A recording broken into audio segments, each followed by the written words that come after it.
this is Samuel with BloodOrangeDoodles. Today we're going to go over how to replace a faceplate on an Xbox One controller. For starters, this is going to be a very slow go-at-your-own-pace style video, where the intention is that you're going to be working on your own personal controller while I'm working on this one, and we're going to go through the steps together. If you want a faster video, I'll have a more condensed version of this video in the description down below. Let's make sure you've got all the tools you're going to need. You're going to need this T8 screwdriver, as well as an opening tool, which should look a lot like this. If you order the faceplate from me, both of these tools will come in the package. Let's get started. First things first, we're going to make sure that your batteries are removed. Take off your battery cover and take out the batteries. Never work on an electronic device while there's a current going through the board. At that point, we're going to move on to the grip panels. You're going to take your pry tool and you're going to stick it in near where the trigger is. This is where I personally do it, but honestly, you can start wherever you're able to find a little bit of give. After you stick your pry tool in, you're just going to wiggle it around and try to create a little bit more space, and then move it around the edges. Don't worry about hurting your controller. The plastic of the pry tool is softer than the plastic of your controller, and it will not damage your controller. After you've moved it around enough of the edge that you're able to get your fingers underneath it, you can just pull the grip panel off. Repeat that process with the right side.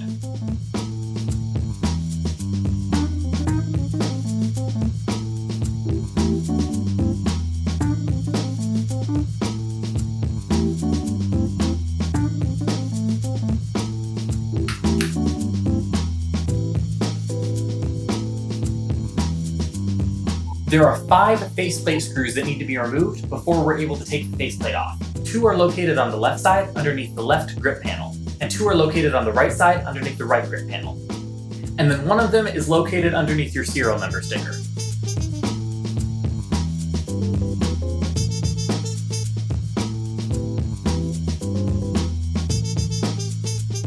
I will note that as soon as you puncture the sticker to remove this screw, it does void your manufacturing warranty.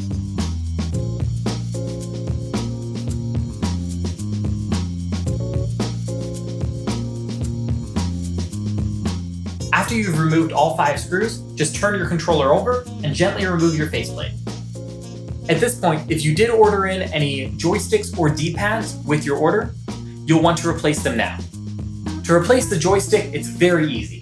Just hold the controller down with fingers from one hand and then pop the joystick off with your other hand. If it's your first time removing this joystick, it might be a little stiff and take a little force to remove it, but it should pop off just fine. To put your new joystick on, all you're going to need to do is line it up and then push it down and click your stick into place.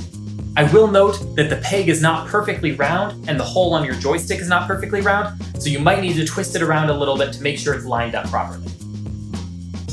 To remove the D-pad, it's a little bit harder, but still very simple. There are clips on the top and clips in the bottom.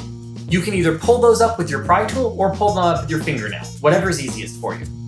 After it's up, all you have to do is remove the D-pad and then take your new D-pad and put it into place. I will note that the D-pad, 3 of the sides are the same and 1 is slightly different. You're going to want to make sure the side that's different is oriented facing towards the bottom of your controller. The 3 sides that are the same all have a small rectangle jutting out of them. The side that's different has a more pronounced ridge, as you can see here.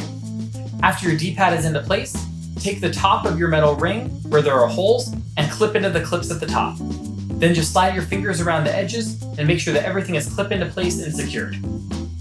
Click your D-pad a couple times to make sure everything feels good. Next, we're going to take your new faceplate and then put it on top of your controller. Turn it over and replace all 5 screws that you removed earlier. I find it easiest to put back the center screw first and then finish with the grip screws.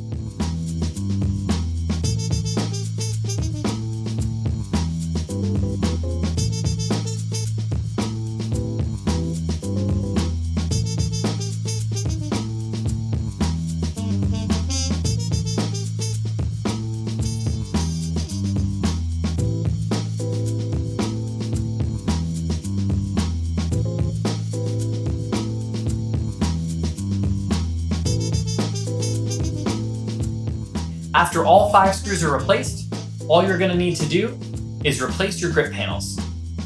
Put them back into place and line them up, and then push them down with your fingers until you hear a click. Then just do the same with the other side. put your batteries back in, put on the battery cover and turn your controller on and make sure everything functions properly. And now you're good to go. Enjoy your new faceplate.